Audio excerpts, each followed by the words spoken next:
Assalamualaikum warahmatullahi wabarakatuh. Gimana kabar kalian semuanya? Kembali lagi di Serambi Channel.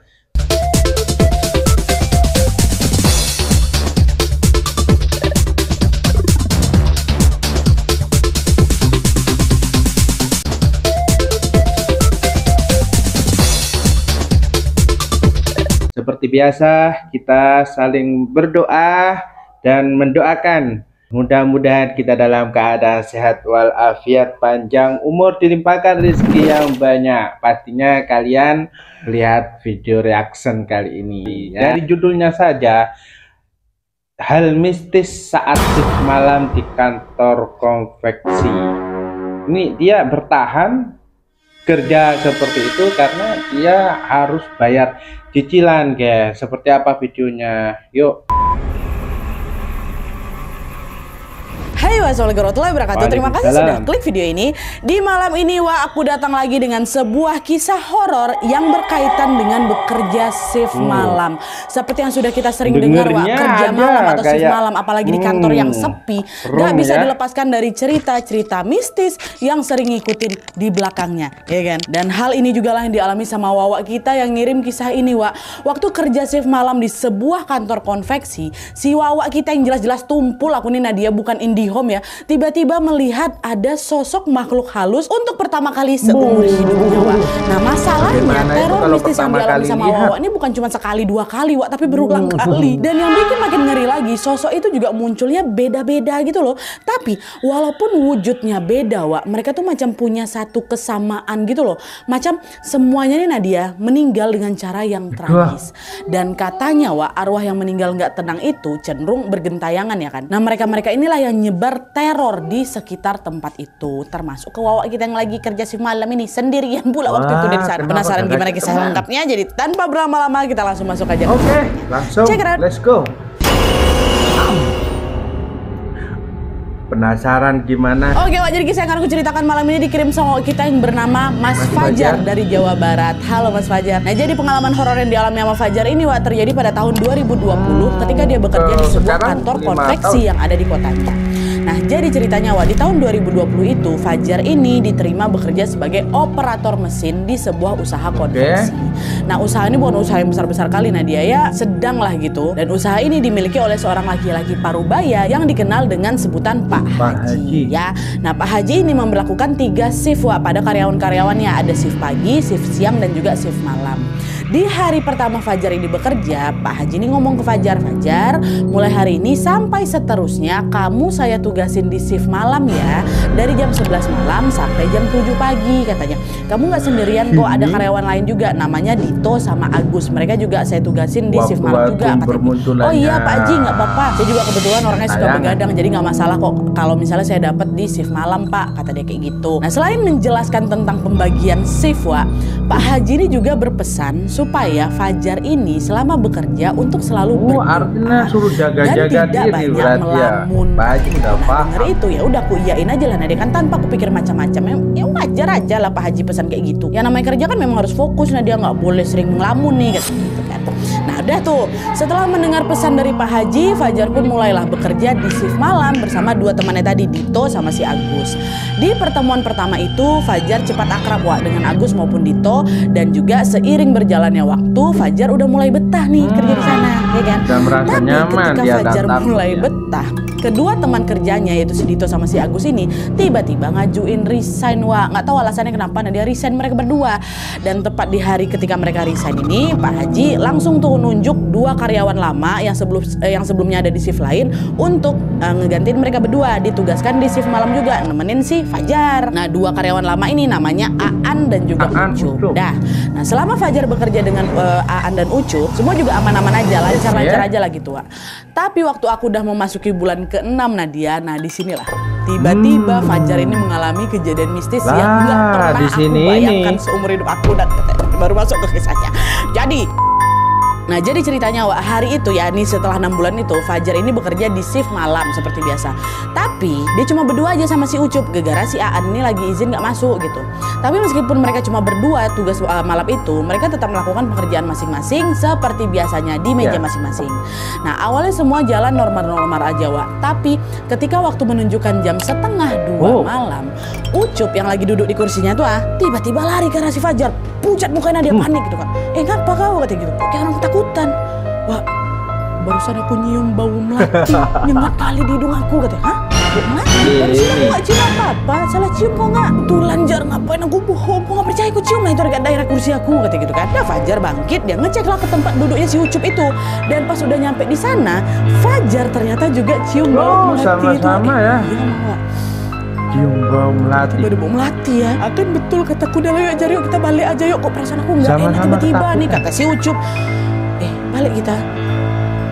Tapi ya juga ya, perasaan aku juga jadi nggak enak nih. Udah yuk kita balik aja lah yuk. Besok aja kita bilang ke Pak Haji kalau misalnya kita malam ini balik lebih cepat kata gitu. Nah by the way Wak, selama bekerja di sana sistem mereka tuh mendapatkan upah secara harian gitu loh, bukan gaji bulanan. Dan selain itu upah yang mereka terima ini juga dihitung berdasarkan berapa lama mereka bekerja, berapa jam mereka bekerja. Jadi kalau misalnya mereka kerjanya full nih dari jam 11 malam sampai jam 7 pagi, ya mereka dapatnya dibayar full gitu. Tapi kalau misalnya enggak, ya udah mereka akan dibayar sesuai sama jam kerjanya. Jadi nggak apa-apa di sana tuh Wak. Dah, Wak balik gitu. Balik lah ini si Fajar sama si Ucup kan. Mereka keluar pergi ke parkiran motor nih. Nah pas nyampe di parkiran, si Ucup ngomong lagi sama si Fajar, Jar anterin aku balik Jar, aku nggak berani balik sendiri. Emang rumahku dekat dari sini, tapi kita kan beda arah. Aku muter-muter lagi lah. Lagian kan mau motor juga. Iya tahu aku, tapi aku takut balik sendiri Jar. Tolonglah Jar anterin aku balik katanya.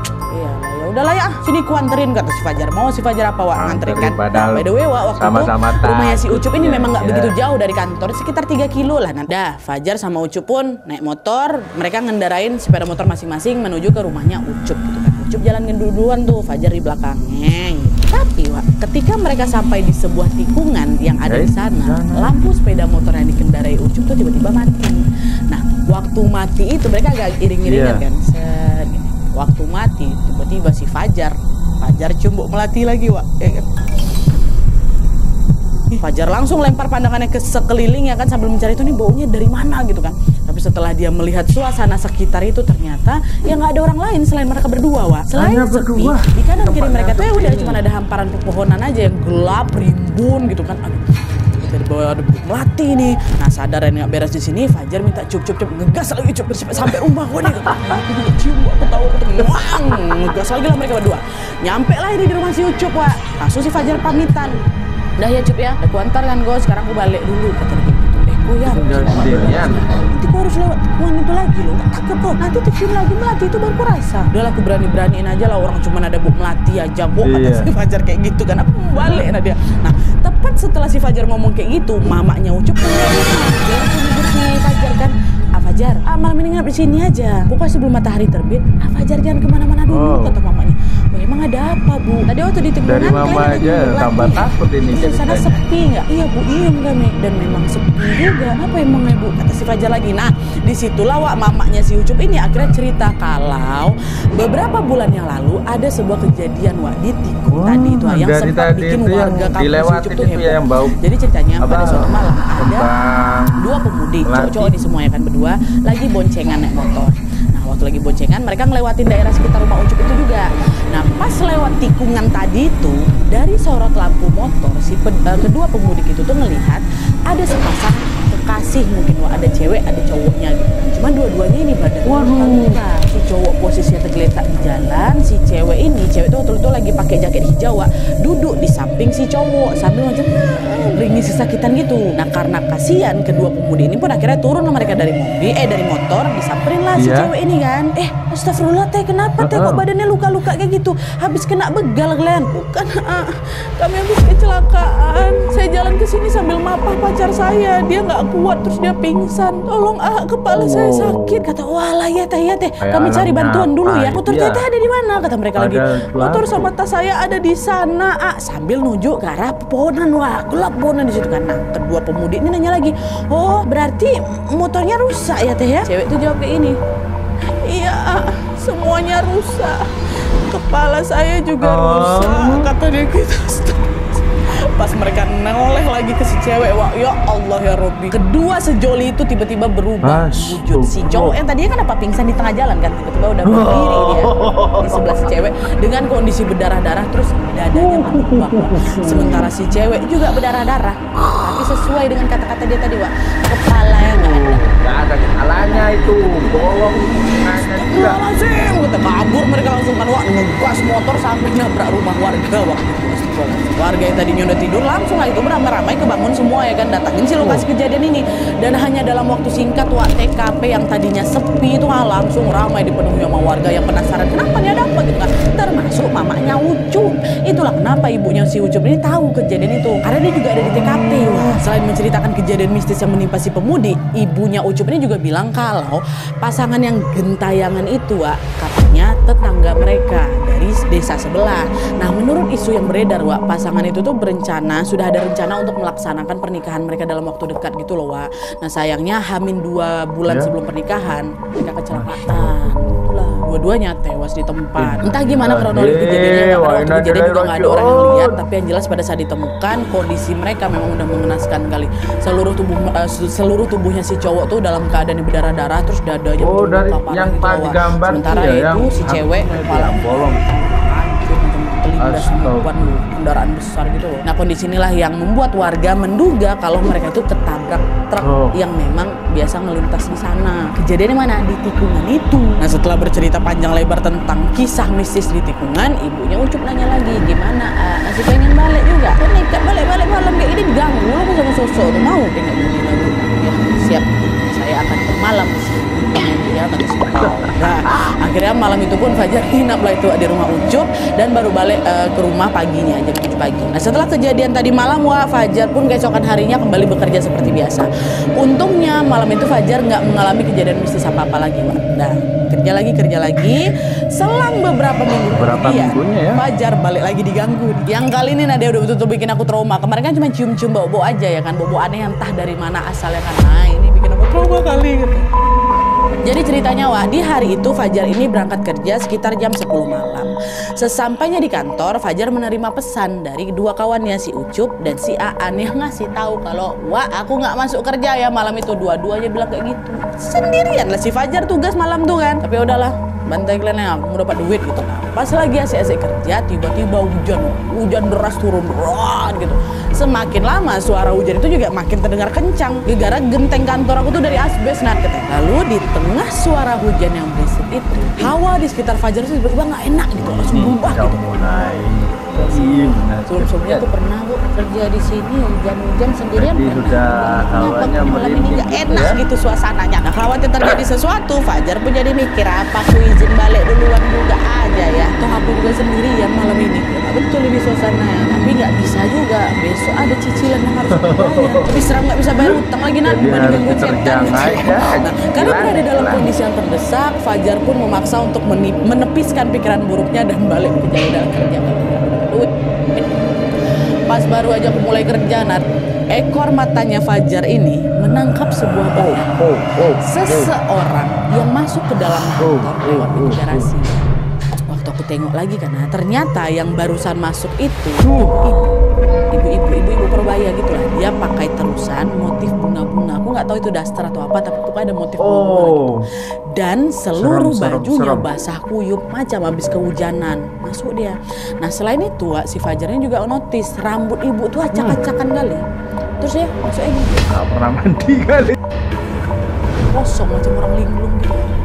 Nah, salah si Fajar ini siapa ibu-ibu ini nih? Fajar nanya tanpa meninggalkan tempat duduknya. Dia bilang, ada perlu apa Bu? Kata dia kayak gitu. Raut wajahnya tetap datar. Wah, baru nih si Fajar bangun dari tempat duduk. Didekatinya lah ibu itu.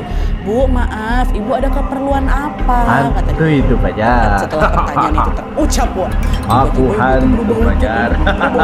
Seluruh bola matanya langsung hitam. Wajahnya rusak. Dan seramnya lagi, wah, tubuhnya tuh tiba-tiba sebelum melayang udah gak dapat anak lagi. Langsung masuk aja apa dia?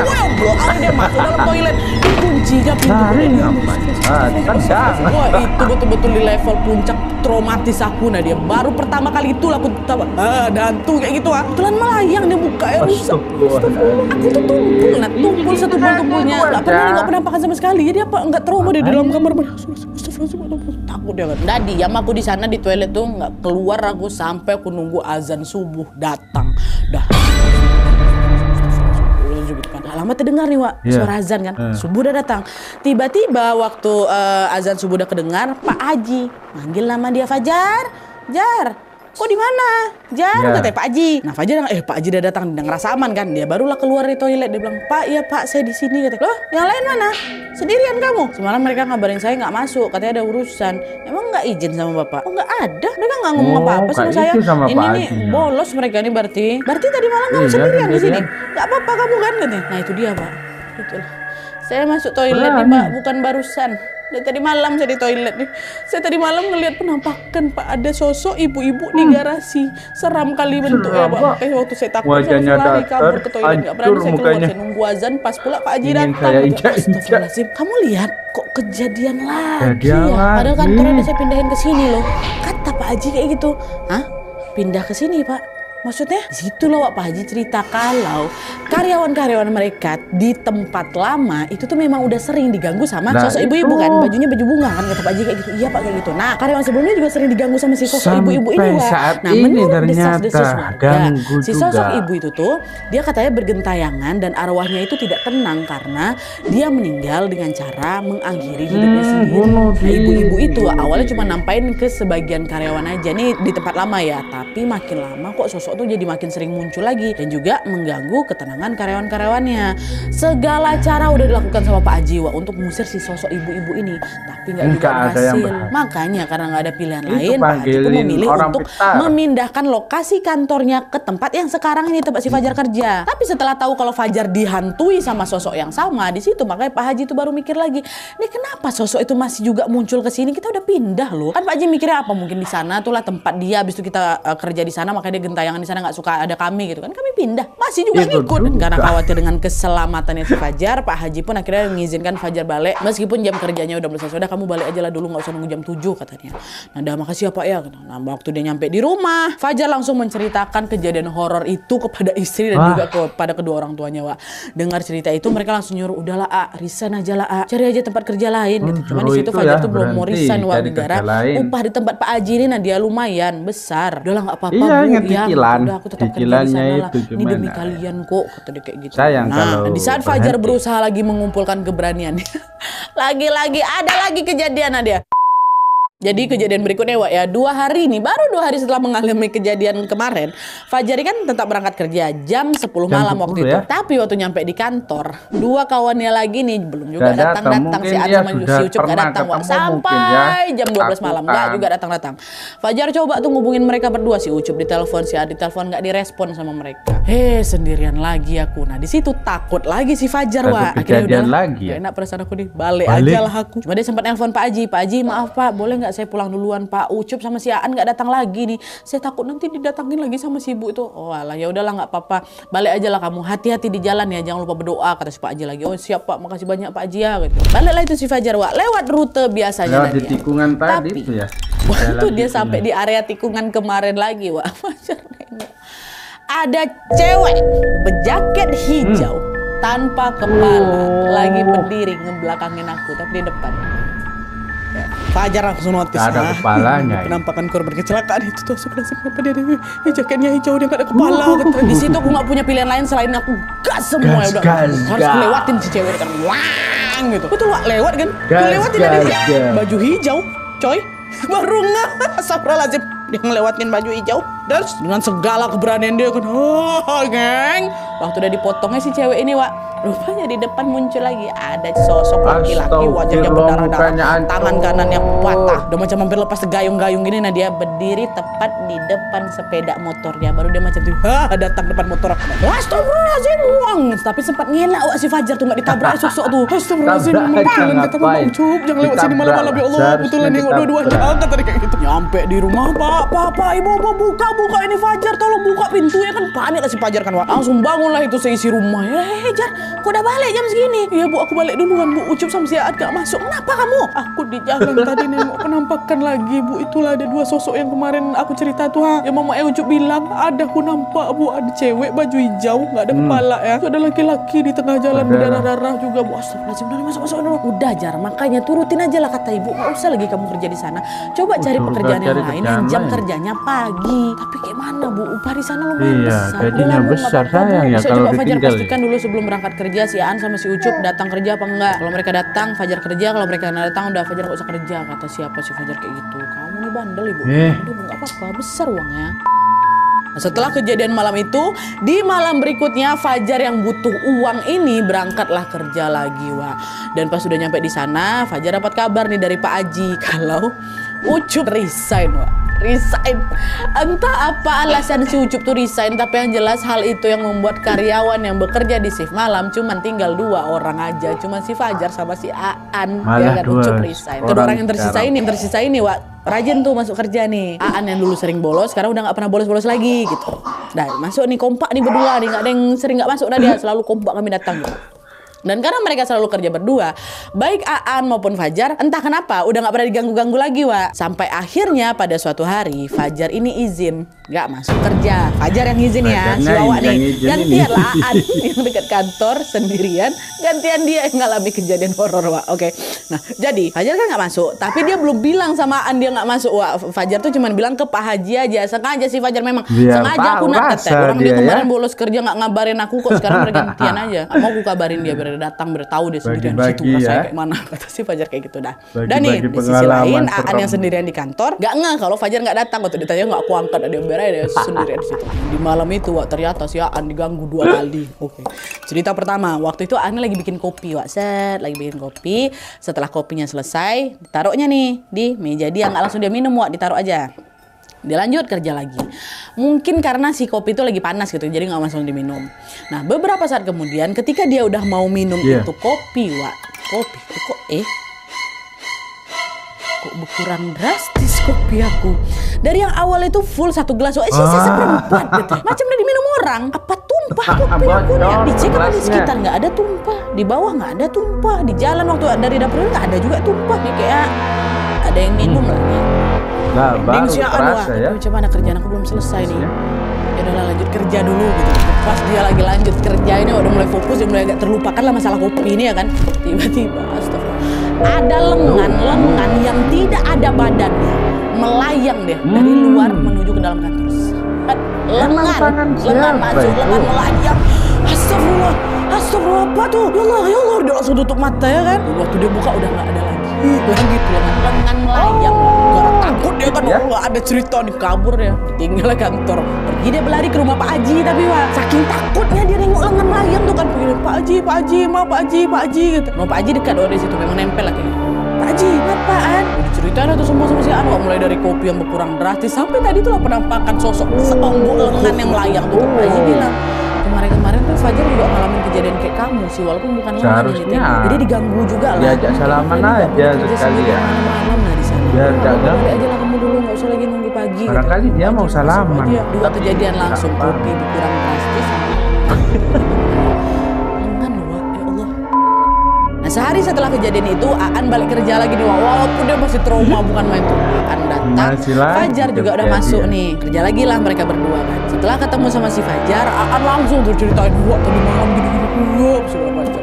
Si Fajar tuh ngomong, kok digangguin juga? Kemarin juga waktu aku kerja sendirian, aku diganggu kok. Mending kok cuma diliatin seonggok tangan, Wak. Aku ditampain 3 sosok di sekitarnya, tau Wak. Itulah kok makanya kalau misalnya nggak masuk, kabar-kabar. Sekarang tahu sendiri kan kau gimana rasanya kerja sendirian di sini sampai dihantui kok setan-setan.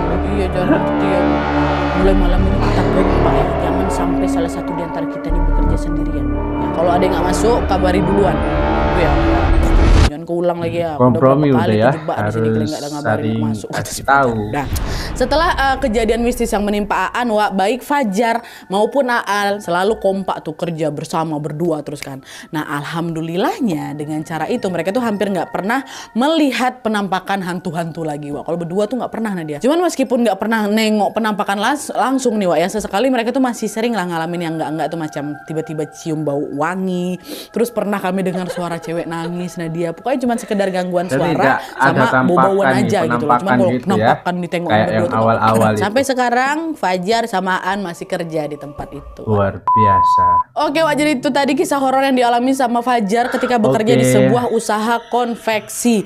Kejadian mistis yang dialami Fajar ini, Wak, kata itu wah betulan ngebekas sekali Nadia, sampai bikin aku trauma sampai sekarang. Sebenarnya Fajar dia juga mau resign dari tempat itu, Wak. Dia pengen juga cari pekerjaan lain gitu kan, karena kadang-kadang kalau misalnya penampakan sama gajinya Awak juga tersuges ketakutan sendiri gitu loh. Tapi gegara balik lagi, upah di sana cukup besar, Pak Hajinya juga baik, teman-temannya juga baik, makanya dia kayak belum berani lah gitu resign. Gara-gara dia khawatir dia nggak bakal dapat atau nggak bakal menemukan tempat kerja yang upahnya sama lingkungannya sebaik ini gitu loh. Pokoknya apapun itu keputusan Bang Fajar nih, semoga itu keputusan yang terbaik buat abang dan juga keluarga ya. Nah, dari kisah ini, Wak, lagi-lagi kita selalu diingatkan untuk selalu mengingat Allah Subhanahu Wa Taala di setiap situasi, karena bukan tidak mungkin kita ini juga dihantui oleh hantu-hantu atau makhluk halus seperti yang dialami sama Fajar di tempat kerja. Kita doakan sama-sama semoga Fajar, Aan atau siapapun yang lagi bekerja di sana tidak lagi mengalami kejadian mistis lagi, biar lebih fokus lagi kerjanya, gajinya dapat full terus hariannya ya kan, dan tentunya selalu berada dalam lindungan Allah Subhanahu Wa Taala. Amin ya rabbal alamin. Oke, Wak, jadi sekian dulu videonya. Terima kasih banyak yang sudah menonton. Kalau kalian suka video ini, klik like-nya. Jangan lupa komen di bawah video dan saran-saran untuk selanjutnya. Jangan lupa nyalain notifikasi ya supaya kalian tahu kalau aku upload video baru. And as always, jangan lupa untuk klik tombol subscribe supaya kalian sama-sama tahu informasi menarik dan menegangkan dari channel aku. See you next video, Wak. Bye.